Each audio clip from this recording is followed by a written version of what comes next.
Esse é o Ancapso e nós vamos falar agora sobre a situação na Ucrânia. Hoje, dia 20 de junho de 2023, são 8 horas da manhã aqui no Rio de Janeiro, 2 horas da tarde lá em Kiev, no momento que eu gravo esse vídeo. E ontem tivemos mais um bombardeio, um ataque russo com drones aqui no oeste da Ucrânia, aqui em Lviv. Foram muitos drones, como sempre a maioria foi derrubado, mas alguns atingiram infraestrutura ali em Lviv. Ninguém ficou ferido nem morreu, houve um incêndio, já foi controlado, o elemento de infraestrutura que foi atingido já está operacional novamente. Também tivemos mísseis aqui em Helmenisk e em Dnipro, atacando aqui a região, né? Em Kherson, com o nível da água baixando, começa o esforço para contabilizar o tamanho dessa tragédia. Ontem a gente falou do número de mortos contabilizados aqui na margem direita do Dnipro, né, a margem que está plenamente com controle ucraniano, um total de 23 mortos e cerca de 30 pessoas desaparecidas. E agora a gente tem alguma informação sobre o que está acontecendo aqui na margem esquerda do rio Dnipro, a margem que está temporariamente ocupada pelos russos, né? Essa estimativa dos oficiais ucranianos é que mais de 500 pessoas tenham morrido aqui, né? Isso é esperado que o número de mortes seja maior, justamente porque essa região aqui de Olesk e Rolopristan é mais baixa do que Kherson, né? A margem esquerda é mais baixa que a margem direita. A contraofensiva ucraniana continua a pleno vapor, né? Aqui na região de Piatihatsky, ontem os russos, depois que os ucranianos liberaram a cidade, os russos tentaram retomar a cidade, fizeram um contra-ataque muito forte a partir dessa região de floresta aqui a sudeste, mas não conseguiram retomar a cidade. Os ucranianos conseguiram se manter ali e agora estão atacando Jerebianki, né? A posição aqui em Piatihatsky aparentemente é mais importante do que se dava conta antes, né? Mais do que furar aqui o bloqueio com Jerebianki, parece que já permite aos ucranianos um avanço grande nessa direção, na direção sudeste aqui. Os russos não têm tantas forças assim, né, tantas posições defensivas nessa região. Pode ser que a partir daqui o avanço seja significativo, né? Também houve relatos de avanços ucranianos aqui na direção de Robotny. Continua o avanço lento aqui pela questão, como eu mencionei de vocês, de ter muitos campos minados aqui, e as forças russas estão sendo recolocadas aqui, os russos estão colocando muitos reforços nessa região, e também continua aqui na região de Velika Novosilka, batalhas em várias regiões, Rivnopil, aqui em Priutne, e também aqui entre Novodonetsk e Urozhaine, os ucranianos estão avançando numa grande frente por aqui também, né? Continuam os esforços da contraofensiva aqui. Os russos disseram que entraram em ofensiva aqui em Kriminá, então eles teriam avançado aqui em Kriminá em direção a Zarishne, mas não consta que tenham conseguido avançar nada nesse sentido, né? Os ucranianos liberaram ontem imagens do Zalushny planejando a contraofensiva junto com várias tropas ali na linha de frente. Chamou muito a atenção o badge do Baby Yoda que ele estava usando, né? Tá todo mundo se perguntando que diabo é esse badge que ele estava usando ali, né? A propaganda russa está tentando convencer as pessoas de que a ofensiva deu errado, que os ucranianos tentaram avançar e não conseguiram e coisa e tal, mas isso é falso. A gente vai ver aqui, como a gente tem explicado, os ucranianos têm avançado, têm conquistado novas cidades. A gente esperava uma coisa tão rápida quanto aqui em Izium, realmente aqui que foi excepcionalmente rápido, né? Pegamos os russos desprevenidos nessa região e conseguimos avançar muito rápido. Infelizmente aqui a gente não consegue pegar eles desprevenidos, então o combate é certamente mais lento, mas a coisa está funcionando, está realmente avançando, né? É lógico, tudo que o Putin queria agora era uma pausa nesse negócio, que a coisa parasse mesmo, daí a insistência deles nessa narrativa de que não, já deu errado, vamos parar, vamos negociar, vamos sentar para negociar e coisa e tal. Mas não, a premissa deles está errada. A contraofensiva não empacou, ela não deu errado, ao contrário, ela está avançando conforme o esperado, né?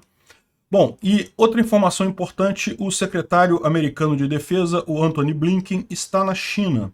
E é muito polêmica essa viagem dele à China e coisa e tal. É lógico, a China e os Estados Unidos eles têm uma relação de amizade e inimizade, embora sejam competidores comerciais, eles também têm muita cooperação comercial entre ambos, né? E uma declaração importante que ele teve lá é justamente um compromisso da China de não enviar armas para a Rússia. Ou seja, isso é uma coisa positiva para a guerra na Ucrânia. Vamos falar sobre essas e outras notícias em detalhes. Essas notícias foram sugeridas por Peter, por favor, descanse, Cataclismaticamente e várias outras pessoas. Obrigado aí ao pessoal que sugeriu as notícias, obrigado a você que está assistindo o nosso vídeo. Se você gosta do nosso conteúdo, por favor, deixe o seu like e se inscreva aqui no canal, né? Pois bem, ontem a gente teve mais ataques com drones e mísseis. Então, a Ucrânia conseguiu derrubar a maior parte dos drones, mas uma infraestrutura crítica em Lviv foi atingida. Lviv, vocês sabem, é essa cidade aqui bem no oeste da Ucrânia. Eu tive lá, uma cidade linda, histórica, enfim, uma pena, né?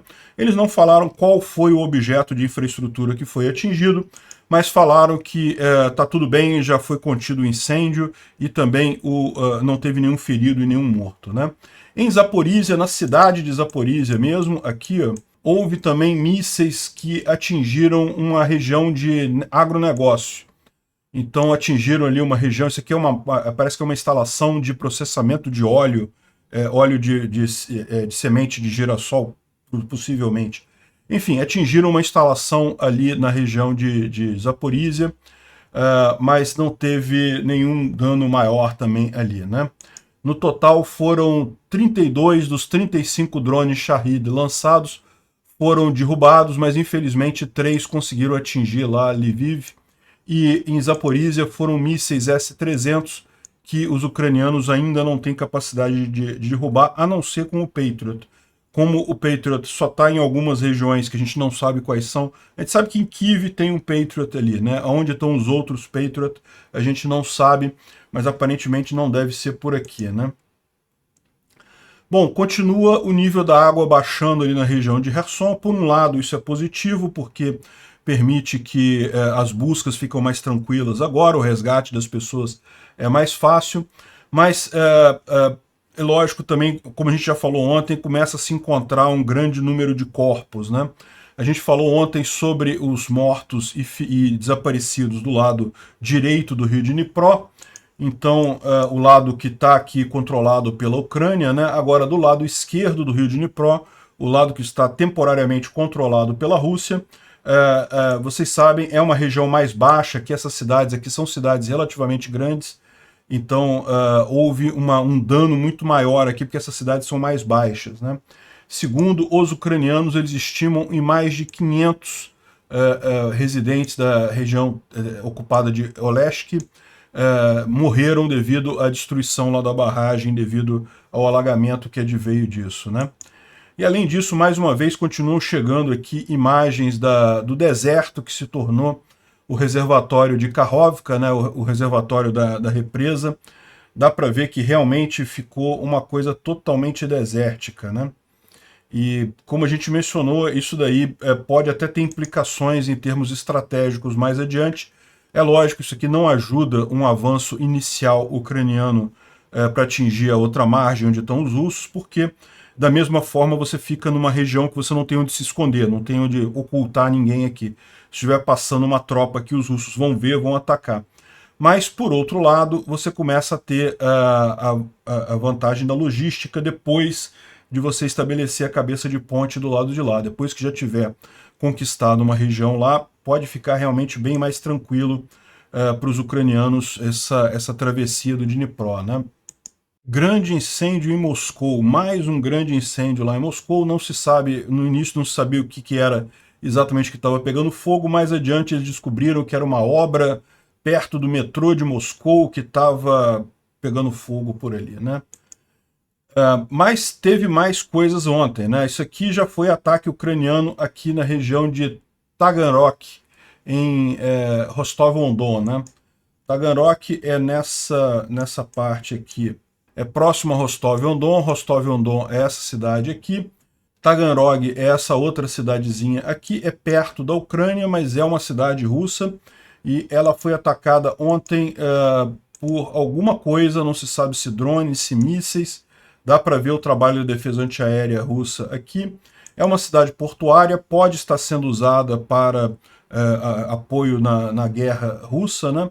Enfim, não temos muitas informações aqui se alguma coisa chegou a ser atingida naquela região ali, né? Bom, em Donetsk teve também ataque, teve mais Bavovna lá em Donetsk, né? Donetsk é essa grande cidade que tem mais aqui para cima.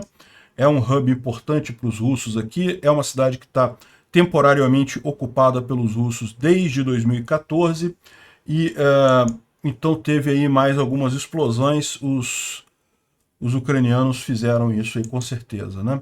Agora, o que chamou muita atenção mesmo foi a imagem em alta resolução. Ontem eu já tinha mostrado essa imagem para vocês dos armazéns que foram destruídos lá em Rykov, né? Rykov é essa cidadezinha mais aqui para baixo. Aqui, ó, Rykov, próximo de Renichesk. Essas cidadezinhas aqui na parte mais embaixo, os russos têm usado muito justamente porque são longe da linha de frente, então o HIMARS não dá alcance. E Rykov também dá para ver aqui, é justamente onde passa a estrada de ferro. A estrada de ferro é a linha preta aqui nesse mapa, a linha laranja é a estrada normal, na estrada viária, né? Enfim, aqui em Rykov tinha um grande centro de logística russo, exatamente nessa região aqui da estação ferroviária, né? Onde estão esses prédios aqui. E dá para ver aqui os prédios antes da explosão, e agora a gente tem aqui a imagem de alta resolução deles depois da explosão. A gente já tinha visto isso ontem, mas ontem a gente viu a imagem de baixa resolução, né? Agora a gente tem a imagem de alta resolução, dá para ver que acabou tudo aqui, ó, foi totalmente destruído, os armazéns todos. Dizem que infelizmente muitas casas na cidade também acabaram destruídas, mas é aquele negócio, né? Provavelmente aqui foi um Storm Shadow ou dois. No momento que atingiu a quantidade de munição que tinha aqui, meu amigo, aí a detonação aqui acabou levando todo o resto, né? Dá para ver que foi uma quantidade considerável de munição que foi perdida pelos russos aqui. E também a linha de trem que vocês podem ver aqui, ela foi totalmente destruída, né? A linha de trem, como eu já falei para vocês, ela é relativamente rápida de ser recuperada, mas de qualquer forma, um trecho grande desses aqui, totalmente desaparecido, vai levar alguns dias para os russos conseguirem ajeitar isso aqui novamente, e a gente espera, essa munição vai fazer falta lá na defesa russa, na linha de frente. É possível que os ucranianos consigam avançar com mais facilidade aí nos próximos dias. Tem aqui também mais uma filmagem ali na região, olha lá, dá para ver realmente o cenário de destruição completa que tem ali. Realmente era muita munição que tinha ali para ter uma destruição tão grande. É lógico, o míssil, né, o Storm Shadow, ele tem uma carga explosiva dele, mas a carga do Storm Shadow é relativamente pequena. O que explodiu aqui mesmo foi a munição russa, né? Mas esse ataque de Rykov, vocês sabem, já tem uns 2 dias, né? Do dia de ontem, a artilharia ucraniana atingiu 3 pontos de controle, né? Tem 3 centros de comando e controle, 10 áreas de equipamento e militar e pessoal dos militares russos, 2 depósitos de munição, 1 depósito de combustível e 15 unidades de artilharia, né? E também 3 equipamentos de defesa aérea e 2 outros objetos importantes das forças russas, né? Ou seja, esse trabalho de atingir as coisas aqui na retaguarda continua muito forte pelos ucranianos. E lógico, a gente não tem imagem de tudo, né? Porque depende de alguém ir lá e filmar e coisa e tal. Um assunto que foi muito falado ontem foi aquele vídeo da trincheira, né? Eu não posso mostrar o vídeo aqui no YouTube. O YouTube não gostaria que eu mostrasse ele aqui, mas eu deixei o link no vídeo de ontem. E quem viu como é que é impressionante mesmo. Os soldados ucranianos entraram na trincheira russa pela retaguarda, então tinha soldados ucranianos na frente tentando tomar aquela trincheira, mas veio um outro grupo de operações especiais por trás, e os russos, quando se deram conta, foram todos mortos. Então os ucranianos limparam a trincheira completamente com esse grupo que veio por trás atirando, né? E a primeira coisa que os russos falaram, olha que absurdo, ucranianos matando soldados russos desarmados e coisa e tal. Olha só, os caras estavam numa trincheira, eles estavam brigando com os ucranianos, né? Então, assim, se eles estavam desarmados, eles estavam porque queriam, né? Não tem lógica isso. Mas também mostra claramente que pelo menos um dos caras que foi morto pelos ucranianos esse que apareceu aqui, ele estava com uma arma, né? É lógico que o pessoal já fez o meme aqui, disse que isso não era uma arma, isso era um buquê de flores com uma bandeira de paz e não sei o que lá, né? Mas claramente ele estava armado aqui. Então, ou seja, não tem esse negócio de os ucranianos atingiram russos desarmados. Não, os caras estavam armados, eles que foram descuidados mesmo e acabaram morrendo, né?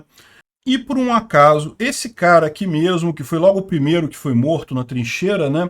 Tem gente dizendo que ele se parece muito com o Argonzo, né? O Argonzo é um repórter, né? Um blogger militar russo. E o pessoal tá brincando aqui, ó. Alguém viu o Argonzo? O Argonzo sumiu, onde é que ele está? E será que a Ucrânia matou o Argonzo, né? Mostrando que o cara aqui realmente parece com ele, né? Acho pouco provável, não teria motivo para ele estar numa trincheira na linha de frente. Embora os bloggers militares russos vão de vez em quando à região lá da frente, mas ir na linha de frente mesmo é muito difícil. Então eu acho pouco provável, mas a semelhança é grande, né? E até agora o Argonzo não falou nada, então ele deve estar entrando na brincadeira aí, mas não deve ser ele, não, muito pouco provável, né? De qualquer forma, discutiu-se muito isso. Outra coisa curiosa foi o Raibar dizendo que que absurdo, por quê? Porque os russos estavam indo pegar as armas. Então, olha só, o vídeo da execução de russos desarmados pelos ucranianos e coisa e tal. Mas esse vídeo mostra luz sobre um outro problema, muito importante. Os mortos estavam querendo chegar nas pirâmides do campo de batalha com as armas e foram atingidos a queima-roupa. Mais uma vez, as armas não estavam nas mãos deles, mas estavam nos campos. O que ele está dizendo aqui em última... Deixa eu traduzir isso aqui, que está confuso a linguagem dele, mas pode ser problema de tradução também. O fato é o seguinte, provavelmente os russos que estavam nessa trincheira eram convictos, eram prisioneiros que foram colocados na guerra pelos russos. Os russos têm feito muito isso, têm pego prisioneiros nas prisões lá na Rússia e colocado na linha de frente. Só que eles não confiam nesses prisioneiros, então essas pessoas ficam na linha de frente sem armas. Só quando elas vão para o ataque é que elas recebem as armas para ir para o ataque. Então o que ele está dizendo aqui é uma informação que é até útil para os ucranianos. Aí. Eles podem planejar essa ofensiva nas trincheiras russas, exatamente tendo isso em conta que uma boa parte dos soldados não vai estar armada, porque eles só vão estar armados quando eles forem fazer operações ofensivas, quando eles forem para a linha de frente mesmo, né? Se parar para pensar, não deixa de ser uma crueldade. É literalmente o trabalho de bucha de canhão. O cara vai para morrer lá na linha de frente, mas não pode nem ter uma arma na trincheira, né? A gente não está falando na retaguarda, não. A gente está falando na trincheira ali, ele não pode ter uma arma com ele, né? O pessoal está falando aqui sobre a liberação de Piatihatsk, né? E a liberação pelos ucranianos que os russos anunciaram ontem e a Ucrânia confirmou hoje, depois de ter repelido um ataque na noite, né? Automaticamente colapsa as posições defensivas ao longo de Stepov e Shrebak. Aqui, ó, Stepov é essa cidadezinha aqui, Shrebak é essa daqui. Ou seja, ele está falando que nessa direção aqui, isso basicamente colapsou as defesas russas aqui nessa direção, né? A gente sabe que existem defesas maiores aqui, né? O que ele está mencionando justamente que derrubou a primeira linha de defesa russa nessa direção aqui, e isso deve dar muito movimento para os ucranianos nesse campo aqui. Essas outras cidades menores aqui, elas provavelmente não têm posições defensivas muito fortes. Os ucranianos vão poder andar com muita facilidade por aqui, mas antes de partir para isso, como eu já falei para vocês ontem, eles precisam tomar Jerebianki. Jerebianki é fundamental, por quê? Porque como é numa posição mais alta, vai continuar ameaçando Piatihatsk aqui, então é fundamental. Parece que eles já estão nesse trabalho de tomar a cidade de Jerebianki, né? Depois disso, ó, essa avenida inteira aqui está aberta para eles para começar agora a tentar atacar a principal linha de defesa russa, que é a segunda linha de defesa russa, que passa em algum lugar por aqui. As forças ucranianas já estão em movimento em direção a Jerebianki e isso é um distrito de Vasilivka, que está no rio de Dnipro, né? Vasilivka é a outra cidade grande que tem aqui. Vasilivka é essa cidade maior aqui. os ucranianos tomando Vasilivka em direção aqui, para cá só tem cidades menores e depois tem Enerhodar. Ou seja, abre-se a possibilidade de, a partir daqui, os ucranianos tentarem retomar Enerhodar, né? Porém, me parece muito mais lógico que os ucranianos vão usar essa entrada aqui num primeiro momento para tentar tomar Tokmak, para ajudar no apoio aqui de Tokmak. Cortar essa ligação aqui é muito mais importante num primeiro momento do que tomar Enerhodar, embora, é lógico, seja um objetivo estratégico importante também, né? Ontem, depois que foi anunciada a tomada de Piatihatsky pelos ucranianos, os russos conseguiram fazer um contra-ataque, tentaram, aqui ó, as forças ucranianas estavam sendo expulsas e coisa e tal. Enfim, chegaram a falar, os russos chegaram a falar que tinham retomado Piatihatsky, né? Mas foi a mesma situação de Makarivka. Vocês lembram também que os russos falaram, não, jogamos um monte de tropas lá, então é certeza que a gente vai retomar a cidade. No final das contas, não retomaram. Hoje a gente tem informação aqui que os russos tentaram recapturar ela e isso acabou num fiasco total. As lutas agora estão em Jerebianki, né, aquela outra cidade, e os russos não conseguiram tomar de volta Piatihatsky. O Reporting from Ukraine explica aqui em mais detalhes o que aconteceu.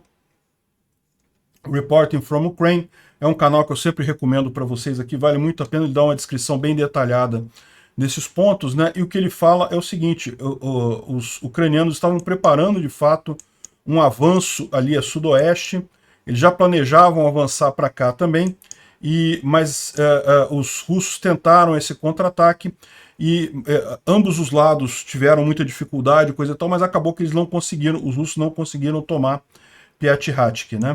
E agora os ucranianos estão no trabalho de tomar Zerebrianki, já tomaram algumas posições aqui no alto, né? Lembra, aqui tem um morro, aqui, essa região fica mais alta, então algumas dessas posições aqui já foram tomadas, mas ainda tem batalha para acontecer aqui até a tomada de Jerebianki, né?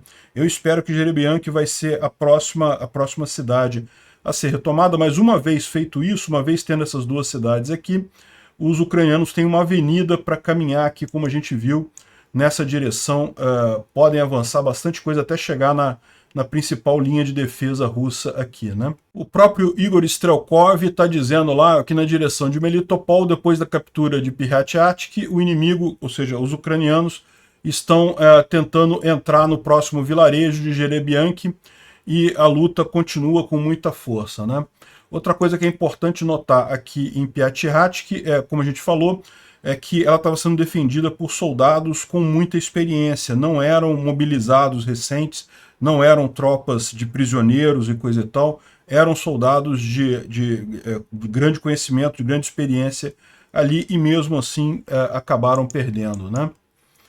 Um desses grupos que estava ali era justamente o batalhão Storm de Ossétia, a gente já falou sobre isso ontem, que o batalhão foi totalmente dizimado ali, né? Os ucranianos e os russos estão dizendo que os ucranianos cercaram o batalhão e acabaram, os soldados não quiseram se render e aí acabaram todos mortos ali, né? Mas eu levantei a hipótese e eu ainda mantenho que ela pode ser verdade, que na verdade esse pessoal pode ter recuado quando viu que ia perder a cidade e acabou morto pelos soldados russos na retaguarda, porque os russos têm feito isso, né? De qualquer forma, é uma coisa impressionante esse batalhão Storm lá de Ossétia. Isso daqui é uma imagem deles no início da batalha. Eles tinham vários blindados e um total de 300 voluntários que começaram essa guerra, né, para ajudar a Rússia nessa guerra.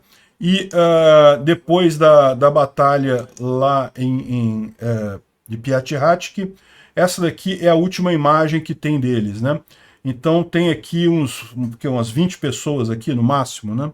Ou seja, um batalhão inteiro com um monte de blindados, um monte de gente, e agora sobrou 16 pessoas a pé. Realmente isso é uma decadência, né? Bom, falando sobre Bakhmut, teve mais avanço ucraniano aqui. Isso aqui é um blog russo, tá? Aliás, todas essas informações que a gente está dando é tudo de russos, tá? Porque os ucranianos estão em silêncio operacional, não falam nada. Então, aqui ele está dizendo que depois do ataque ao lado de Orihovo-Vasilivka, as forças armadas da Ucrânia conseguiram ocupar várias posições na região mais alta ali, que chega próximo da M03, né, da estrada M03. Bakhmut está aqui, controlada pelos russos, né, mas os ucranianos estão diminuindo sensivelmente os flancos aqui ao norte e ao sul de Bakhmut, né? Lógico, isso aqui é a preparação ucraniana para retomar Bakhmut. E o que eles estão dizendo é que justamente os ucranianos tomaram várias posições no alto aqui, ó, ameaçando a M03, que é essa via aqui, que é uma via importante para os russos, né? Zaliniansky já voltou ao controle ucraniano, mas por aqui, ó, muito em breve, os ucranianos vão estar chegando em Blahodatne, aqui, Krasnahora e outras cidades aqui, invertendo os flancos, né? Ao invés do flanco ameaçar os ucranianos, vão ameaçar os russos aqui em Bakhmut. Olha só o que ele está dizendo aqui no mapa topográfico, né? Bakhmut está aqui embaixo, aqui é a região que a gente está falando, aqui, Orihovo-Vasilivka está aqui, Berivka e Yardne estão aqui embaixo. Repara que tem toda uma área aqui de elevação próximo da M03, tá vendo? Que a M03 é essa estrada aqui, e toda essa área aqui é uma área mais elevada, e justamente os ucranianos estão avançando nessa área mais elevada, o que vai comprometer todo o resto da defesa russa, porque se você reparar, todo o resto aqui é em área mais baixa, né? Os ucranianos já estão tomando todos esses altos aqui que tem nessa região aqui da M03, e é isso que é preocupante para ele aqui, né? Vários altos dominantes ali na M03 foram tomados pelos ucranianos. Eles falaram que também que os russos tentaram atacar Bela Hora, Konstantinivka e Ivanovsky, mas também não tiveram nenhum avanço aqui nessa direção, né? Bom, uma outra informação que a gente teve é que a 76ª Divisão de Assalto Aéreo, né, os paraquedistas, os VDV russos, estão na ofensiva no fronte de Kriminá, né? Kriminá é mais aqui para cima um pouquinho. Kriminá, essa região aqui, os russos já tentaram uma ofensiva nessa direção durante o inverno, não conseguiram avançar muita coisa, chegaram a tomar essa área aqui de floresta, aqui a oeste de Kriminá, mas os ucranianos dominam essa área de floresta aqui ao sul, então é muito difícil os russos conseguirem avançar aqui. De qualquer forma, eles estão tentando avançar em direção a Zarishny, Yampolivka e provavelmente aqui de Brova, né? Enfim, por enquanto não temos nenhuma informação disso daqui, mas vamos ficar de olho, né, para ver se eles conseguem avançar nessa região. O Instituto para o Estudo da Guerra traz algumas informações aqui que a gente já falou no vídeo de ontem, no vídeo de hoje, mas tem algumas coisas interessantes. A primeira do Antony Blinken, que esteve na China e conseguiu um compromisso, reiterar o compromisso chinês de que não vão fornecer armas letais para a Rússia. Também a gente tem a informação que a Lockheed Martin, que é a fabricante de armas americana, né, que é uma das maiores fabricantes de armas americanas, disseram que estão prontas para ajudar a Ucrânia a voar e manter os F-16 se a OTAN quiser que isso seja feito, né? Como estão indo vários F-16 lá para a Ucrânia, eles vão precisar de manutenção e coisa e tal, e a empresa já indicou que tem capacidade de fazer isso. O Instituto para o Estudo da Guerra fala aqui sobre a linha de frente, mostra uma série de tentativas de avanço aqui em Stelmarivka, aqui na região de Kriminá, aqui também em Bilorivka, Spirny e também aqui em Bakhmut. Até onde a gente sabe não teve nenhuma mudança nisso daqui, né? Também aqui em Avdiivka parece que teve novas batalhas por aqui. Marinka é onde os russos fizeram aquele tanque cheio de explosivos, lembra? Parece que eles tentaram de novo, estão tentando várias. Já tem 3 tanques desse, ou blindados desse, que os russos fazem isso, enchem de explosivos, botam eles para andar automaticamente em direção às tropas ucranianas, mas isso não tem tido muito sucesso não, porque os ucranianos já sabem do problema, já explodem os tanques antes de chegarem lá, né? Vuhledar teve algum avanço, também aqui continua o ataque aqui na região de Makarivka, e finalmente aqui em Piatyhatsky e Oirihiv a gente já falou também a situação nessa região aqui da linha de frente, né? Bom, os russos há algum tempo têm falado que o Zalushny, que é o comandante em chefe das forças ucranianas, estaria morto ou estaria doente, não sei o que lá, e parece que ontem o Putin falou isso e pouco depois o exército ucraniano lançou essas imagens aqui do Zaluzhny controlando, nas salas de controle ucranianas, né, instruindo as tropas e coisa e tal, também andando ali na linha de frente e falando assuntos sobre a ofensiva. Então, ou seja, indicando que são imagens atuais que está acontecendo aqui, né? É lógico, tudo isso ficou eclipsado devido ao patch de Baby Yoda que o Zaluzhny estava usando, né? Olha que coisa. A Gazeta do Povo faz surpreendentemente aqui um editorial positivo para a Ucrânia, falando da contraofensiva e coisa e tal. Eles erram algumas coisas aqui, mas, enfim, já é um bom sinal. Até aqui eles estavam muitos ainda russetes aqui. Eu tenho visto que uma boa parte da mídia brasileira está começando a enxergar a realidade nessa guerra, né?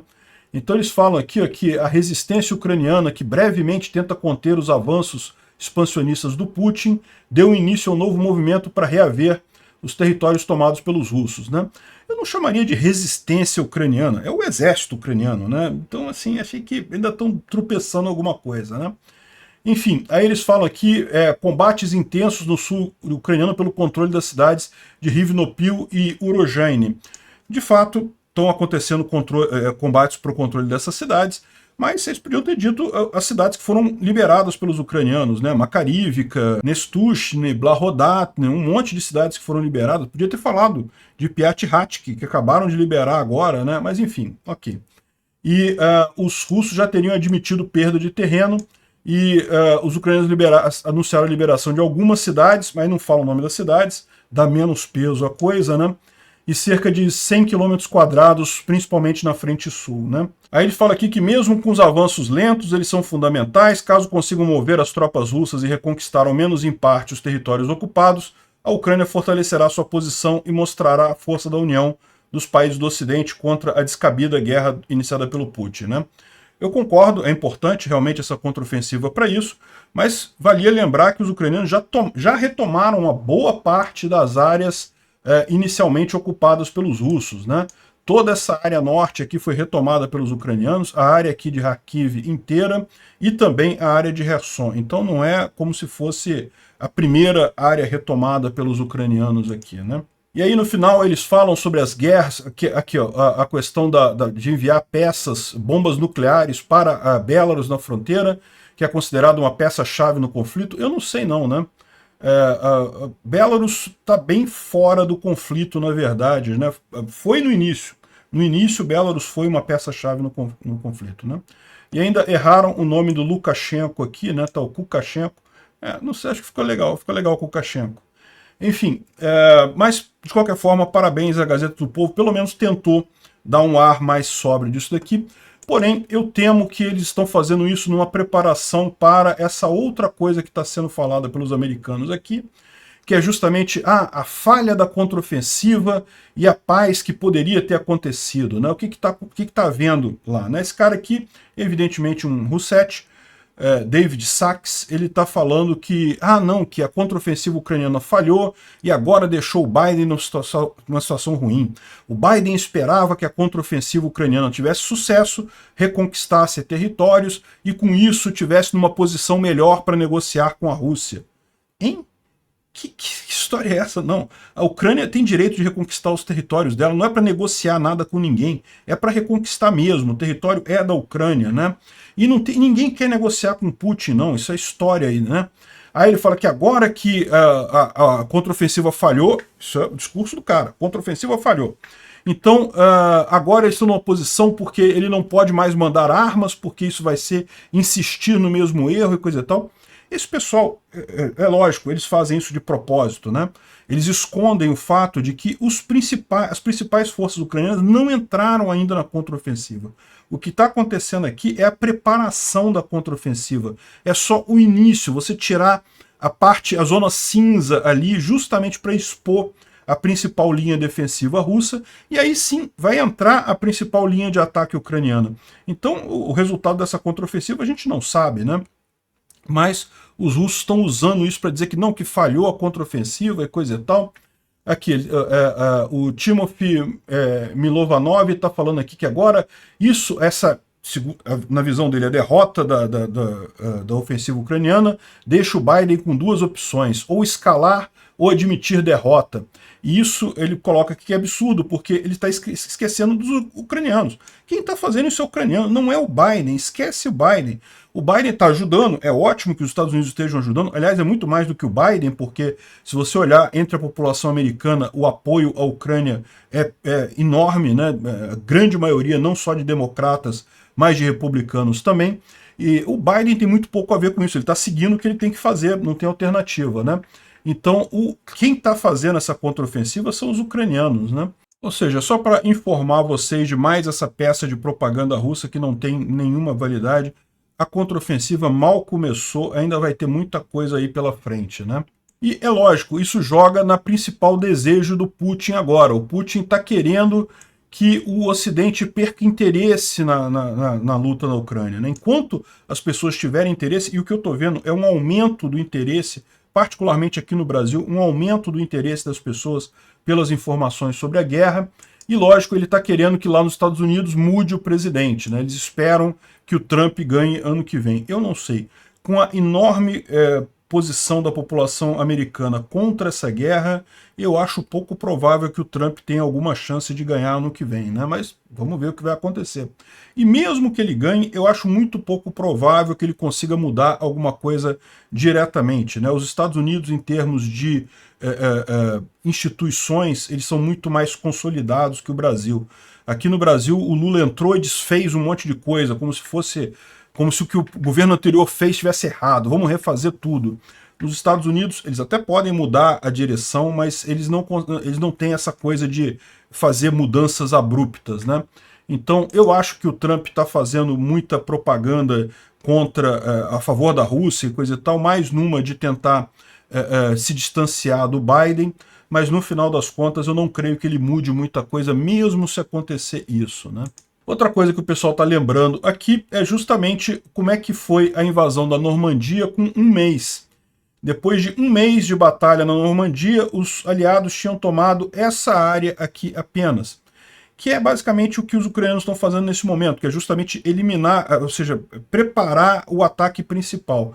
Mas é aquele negócio, depois que você vence a resistência principal, aí o resto é bem mais tranquilo de avançar, né? Enfim, contraofensivas grandes são complicadas mesmo. O que aconteceu aqui é que muita gente ficou com a expectativa que, por exemplo, aqui na contraofensiva ucraniana, aqui na região de Kharkiv, depois que os ucranianos derrubaram Balaklia, eles conseguiram basicamente avançar tudo até Kupiansk, retomaram essa área aqui enorme, aqui em coisa de 5 dias, né? Mas aqui, aí que tá, né? Isso daqui que foi o caso excepcional, né? Porque os ucranianos detectaram que os russos não estavam fortalecidos aqui, então eles fizeram a enganação de começar a ofensiva aqui em Kherson, os russos mandaram as tropas para cá, depois eles atacaram aqui.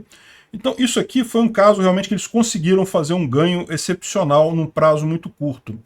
Infelizmente a gente não vai ter mais essa facilidade daqui para frente, né? Ou seja, para tomar território agora, vamos conseguir tomar, mas vai ser difícil, vamos ter que enfrentar as tropas russas, as melhores tropas russas que estão lutando aqui, né? Bom, as informações para a Rússia, do ponto de vista econômico, são cada vez piores, né? O melhor cliente que eles tinham, a Europa, que comprava óleo e gás dos russos, está no menor nível de compra de toda a história, né? Já decaiu ao longo de 2022 e agora em 2023 está realmente uma quantidade muito pequena de compra de óleo e gás, né? Alguns russos, algumas russetes estão aqui falando, não se preocupe, a Europa está comprando as coisas russas através da Índia, né? Mesmo que isso seja verdade, eu não acredito que seja, mas mesmo que seja, no mínimo você ganhou um intermediário, ou seja, a Rússia está ganhando menos dinheiro com isso, porque a Índia agora é o intermediário deles, né? Mas mesmo isso não creio que esteja acontecendo, não. A Índia tem se aproximado do Ocidente e a situação tende a ficar pior para a Rússia a partir daqui, né? De qualquer forma, a Rússia, mesmo que continue vendendo através da Índia, a Rússia perdeu muita coisa com isso. E bom, só para complementar aqui, a gente já tinha falado lá no Instituto para Estudo da Guerra, o Antony Blinken, ele está lá na China, né, uma visita oficial, falou um monte de coisa sobre Taiwan e coisa e tal, coisas polêmicas, como os Estados Unidos não vai defender a independência de Taiwan, apesar de que isso é sempre uma posição que os Estados Unidos adotou, que é de não deixar, não se comprometer a defender Taiwan, sempre foi a política americana. Enfim, agora o que importa para a gente aqui é que ele disse que nós e outros países já recebemos garantias da China de que ela não fez isso e não vai prover assistência para a Rússia para uso na Ucrânia, né? Então isso daqui é uma excelente notícia para essa guerra, indica que a China vai ficar de fora dela, né? E bom, só para complementar, o pessoal que já doou para nossa vaquinha, eu agradeço a todo mundo que doou. Se você não doou ainda, o link está na descrição e tem um vídeo explicando como é que faz para doar. Continuamos crescendo aqui, ó, cada vez mais gente doando, 240 pessoas já doaram aqui em Bitcoin. Lembrando que teve a doação também em Pix, que já acabou. Essa doação em Bitcoin vai até o final de junho, tá? Então muito obrigado a quem já doou e se você não doou ainda, não perca a oportunidade. Obrigado por assistir o vídeo até o final. Além de curtir, compartilhar e se inscrever no canal, considere se tornar patrocinador com valores a partir de R$ 1,99. Clique no botão Seja Membro abaixo para saber as condições e vantagens de patrocinar o canal. Mais informações sobre o nosso projeto, visite nossos sites indicados na tela.